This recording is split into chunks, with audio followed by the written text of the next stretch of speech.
صل على سيدنا محمد يا رب صل وسلم دائما ابدا على حبيبي. اب بھائی یہی مسئلے آج کل نوجوانوں کے ساتھ بہت ہو گئے. ہینڈ پریکٹس کے مسئلہ یہی ہے کہ اپنے آپ کو بچاؤ, نکاح کرو بر وقت. کیوں اپنی صحتوں کو برباد کر رہے ہو, کیوں اپنے آپ کو ڈپریشن میں لے کے جا رہے ہو؟ جو اس کا عادی ہوتا ہے نا, وہ یہ چرس اور ہیروئن کی طرح نشہ ہے, یہ کم نہیں ہوتا, یہ ٹائم کے ساتھ ساتھ بڑھتا چلا جاتا ہے. انسان یہ کام کرتا ہے یہ سوچ کے کہ میں ریلیکس ہو جاؤں گا اور پھر دوبارہ نہیں کروں گا. ایسا نہیں ہے, دوبارہ پہلے سے زیادہ آپ اس طرف مائل ہوگے, پھر مائل, تو یہ بڑھتی چلی جائے گی بیماری. تو اس لیے عقلمند آدمی وہی ہوتا ہے جو اپنے آپ پہ کنٹرول کرے. دیکھو گناہ میں ایک چیز سوچ لیا کرو, شیطان یہ سوچ کے گناہ کرواتا ہے کہ اس دفعہ کر لو, اگلی دفعہ نہیں کروں گا. ابھی جو ہے نا گناہ کے ذریعے اپنی تسکین کر لو. آپ نے شیطان کو یہ کہنا ہے اس دفعہ نہیں کروں گا, اگلی دفعہ کر لوں گا میں. کیونکہ انسان جب یہ سوچتا ہے نا میں نے پوری زندگی نہیں کرنا, تو آدمی کہتا ہے یار یہ تو میری زندگی کا مزہ خراب ہو جائے گا, میں کیسے پوری زندگی بچ سکتا ہوں. اسی چیز کو شیطان بنیاد بنا کے گناہ کروا دیتا ہے. تو آپ نے اپنے آپ کو یہ نہیں کہنا میں نے پوری زندگی بچنا ہے, آپ نے اپنے آپ کو یہ تسلی دینی ہے کہ میں نے بس اس دفعہ نہیں کرنا, اگلی دفعہ کر لوں گا. اور یہ جو اس طرح کے گناہ ہوتے ہیں ان کے مخصوص اوقات ہوتے ہیں, ٹائم ہوتے ہیں. تو آپ نے اپنے آپ کو اس ٹائم میں کسی کام کا پابند بنا دینا ہے. جب رات کو سونے کے لیے لیٹیں تو کتاب رکھیں اسٹڈی کے لیے, مطالعے کے لیے, کوئی دلچسپ کتاب ہو وہ آپ کے بیڈ پہ ہونی چاہیے. جیسے ہی گئے آپ نے فوراً مطالعہ کرنا شروع, اور مطالعہ کرتے کرتے سو گئے. یا کوئی یوٹیوب پہ کوئی اچھا بیان لگا لے, ہینڈ فری لگایا, بیان لگاتے سنتے سنتے سو گئے. تو اس طرح سے اپنے آپ کو آپ قابو کریں. اور پھر بھی خیال آتا ہے آپ بولیں بھائی آج نہیں کل کر لوں گا یہ گناہ, میں آج نہیں. سمجھتے ہو؟ پھر جب اگلا دن آئے, ہمارے ایک دوست تھے ان کو انڈین فلمیں دیکھنے کی عادت پڑ گئی تھی بہت زیادہ, ان میں فحاشی ہوتی ہے. ان کو گناہ ایسے ہی چھوٹا ہے. کہتے یار میں اتنا عادی ہو گیا تھا فحش چیزوں کا بھی, فحش فلمیں بھی پھر آہستہ آہستہ دیکھنا شروع کر دیں. تو کہہ رہے ہیں پھر میں نے کیا کیا, مجھے شیطان جب بھی میں توبہ کرتا شیطان کہتا اس دفعہ کر لے پھر توبہ کر لینا. کہہ رہے ہیں پھر میں نے یہی کیا کہ میں نے شیطان کو ٹوپی کرائی. میں نے کہا ابھی میرا دل کر رہا ہے کمپیوٹر پہ جا کے بیٹھوں یہ کام کروں, آج نہیں کرتا کل میں کر لوں گا یہ کام, بس آج کیا ہے. اور واقعی اپنے آپ کو ایسے سمجھائیں جیسے واقعی سچی مچی میں کل کروں گا. کیونکہ آدمی کا ضمیر کہتا ہے یار تو کل بھی نہیں کرے گا, پرسوں بھی نہیں, تیری تو زندگی کا مزہ خراب. اس کو بولیں بھائی تو بے فکر رہے, بس آج نہیں کر رہا, کل میرا پکا وعدہ میں کل کروں گا یہ کام, آج نہیں کروں گا, بس آج نہیں. تو وہ صاحب نے مجھے کہا میں نے یہ سوچ کے سو گیا کہ آج نہیں, کل میں کتنا ٹائم ہے یار, کل کر لیں گے. کوئی بھاگا تھوڑی جا رہا ہے, کمپیوٹر کوئی بھاگ جائے گا یہاں سے, کمرہ بھاگ جائے گا, یا انٹرنیٹ ہمیشہ کے لیے بند ہو جائے گا. کہہ رہے ہیں اگلا دن جب آیا ہے نا تو میں نے اپنے نفس سے یہ کہا کہ آج سو جا کل کر لینا. کہہ رہے ہیں یہ ایسا کارآمد نسخہ ہے کہ بالآخر مجھ سے وہ لت چھوٹ گئی. سمجھتے ہو گے نہیں سمجھتے, تو کرنا چاہو گے تو دنیا میں سب کچھ ہو سکتا ہے, نہیں کرنا چاہو تو جو کر رہے ہو کرتے رہو, بڈھے ہو کے خود ہی یہ چیزیں چھوٹ جائیں گی. صحیح ہے نا؟ لیکن جب خود سے چھوٹیں گی ثواب نہیں ملے گا.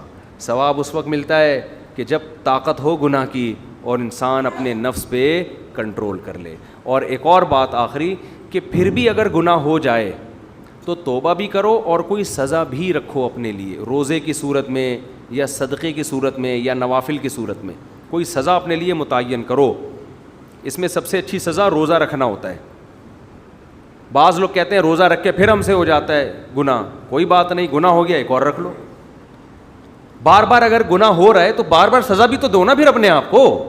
مایوس نہ ہو کہ یار میں سزا بھی دے رہا ہوں, توبہ بھی کر رہا ہوں, نسخے بھی استعمال کر رہا ہوں, پھر بھی گناہ ہو رہا ہے. ابے تو لڑتا رہے آرام سے بیٹھ کے, ٹھیک ہے نا, تو فائٹ کرتا رہے. اسی فائٹ میں تیری جان چلی جائے بخشش کا چانس ہے, لیکن فائٹ کرنا چھوڑ دی اور گناہ کے سامنے ہتھیار ڈال دیے, اب بخشش کے چانسز بہت کم ہو جائیں گے. سمجھتے ہو؟ لڑتے رہو گناہ سے, لڑتے رہو, کبھی وہ آپ کو دبا لے, کبھی آپ نے شیطان کو پٹخ دیا. حضرت مجذوب رحمۃ اللہ علیہ کا بڑا اچھا شعر ہے نا کہ نہ چت کر سکے نفس کے پہلواں کو, یعنی ہمارا جو نفس ہے نا, ہماری جو دلی خواہشات ہے یہ پہلوان ہے, اگر تو اس کو پچھاڑ نہیں سکتا تو یوں ہاتھ پاؤں بھی ڈھیلے نہ ڈالے. پہلوان کو آپ پچھاڑ نہیں سکتے, تو یہ تھوڑی کہ یوں کر کے اس کے سامنے جا کے کھڑے ہو جائیں گے, سر جہاں مکہ لگانا چاہیں آپ کے سامنے میں حاضر ہوں, یہ میری ناک ہے, یہاں ٹکانا چاہیں تو ناک آپ کے سامنے, اگر گال پہ ٹکانا چاہیں تو یہ گال آپ کے سامنے. ایسا تھوڑی کرتا ہے. ہم نے تو اپنے آپ کو خواہشات کے حوالے ایسے کر دیا ہے کہ خواہشات سے کہا ہے جو گناہ ہم سے آپ کروانا چاہتے ہیں آپ کے لیے خصوصی پیکیج ہے, جو مرضی کروا لو ہم سے, ہم اپنی خواہشات کے خلاف نہیں چلیں گے. ہم نے اپنے آپ کو ایسا بنا دیا ہے. تو حضرت مجذوب رحمۃ اللہ علیہ جو مولانا اشرف علی تھانوی کے مرید تھے, انہوں نے بڑا پیارا شعر کہا, نہ چت کر سکے نفس کے پہلواں کو تو یوں ہاتھ پاؤں بھی ڈھیلے نہ ڈالے, ٹھنی اس سے ہے دشمنی عمر بھر کی, کبھی وہ دبا لے کبھی تو دبا لے. چلو کبھی وہ حاوی آ جاتے تو کبھی تو بھی تو ایک آدھ پنچ تو لگا یار. سمجھ میں نہیں آ رہی میرا خیال. آپ کو جب رنگ میں اکھاڑے میں لا کے کھڑا کر دیا ہے, مقابلہ ہو رہا ہے, تو جتنا بھی بڑا پہلوان ہو 2-4 مکے تو لگاتا ہے نا آدمی. چارلی چپلن کا ایک پروگرام دیکھ لو یوٹیوب پہ, وہ باکسنگ کے لیے اس کو لایا گیا کسی طاقتور کے سامنے, تو کیسا ہی فائٹ کی ہے اس نے. وہ پرانا تھا نا 1920 کا, بلیک اینڈ وائٹ آتے تھے اس زمانے میں. اب یوٹیوب پہ لوگ ویڈیو شیئر کر رہے ہیں تو پرانی چیزیں کھل رہی ہیں. تو اس کو ایک پاورفل کے سامنے لا کے کھڑا کر دیا. اب وہ بیچارہ کیا کرے. تو آپ اگر نہیں مکہ لگا سکتے تو بھائی کچھ تو ہلتا ہے نا, کچھ تو ہلو جلو, تو کچھ تو گناہ سے بچنے کی کوشش کرو. کبھی ایسا ہو کہ اس نے شیطان نے گناہ کروا لیا, کبھی شیطان کو بھی, کبھی آپ نے پٹخ دیا.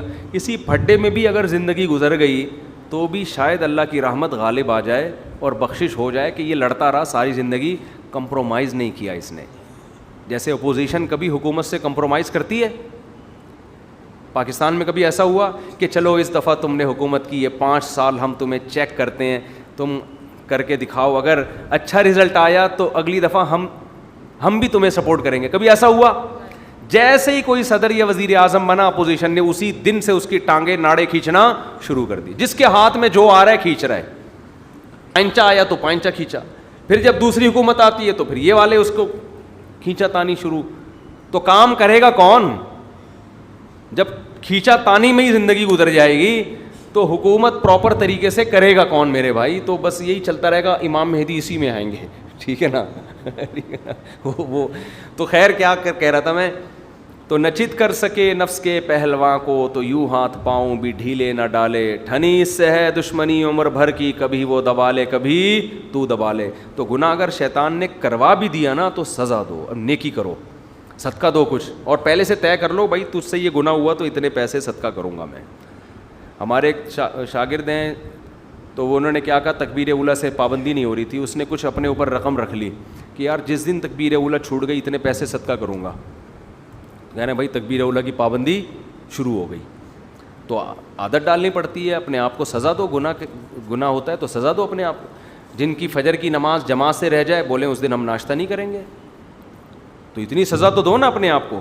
اس دن ناشتہ بولو گول, تو جب تکلیف ہوگی تھوڑی سی دوپہر کھانا کھا لو. ہم نہیں کہہ رہے روزہ رکھ لو, کہہ رہے اتنی سزا تو دو یار, صبح جماعت جا رہی ہے تو ناشتہ تو گول کرو نا.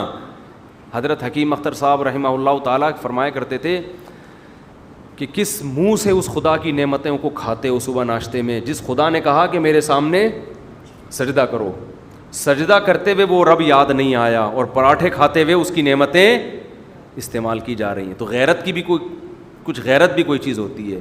جو خدا آج آپ جو خدا صبح ناشتے میں آپ کو مکھن پراٹھے چائے اور انڈے کھلا رہا ہے, اس خدا نے آپ سے کہا تھا کہ 2 رکعت میرے پاس آ کے سجدہ کر لو نماز میں. اس وقت تو پڑے ہوئے سو رہے تھے, تو فرماتے تھے منہ سے نوالا اترتا کیسے, جن کی فجر کی نماز رہ جاتی ہے وہ ناشتہ کرتے کیسے ہیں. تو ناشتہ گول کیا کرو جس دن فجر رہ جائے, تو سزا دیں گے تو انشاءاللہ گناہ آہستہ آہستہ چھوٹ جائے گا. سبحانک اللہم و بحمدک نشہد ان لا الہ الا انت نستغفرک و نتوب الیک.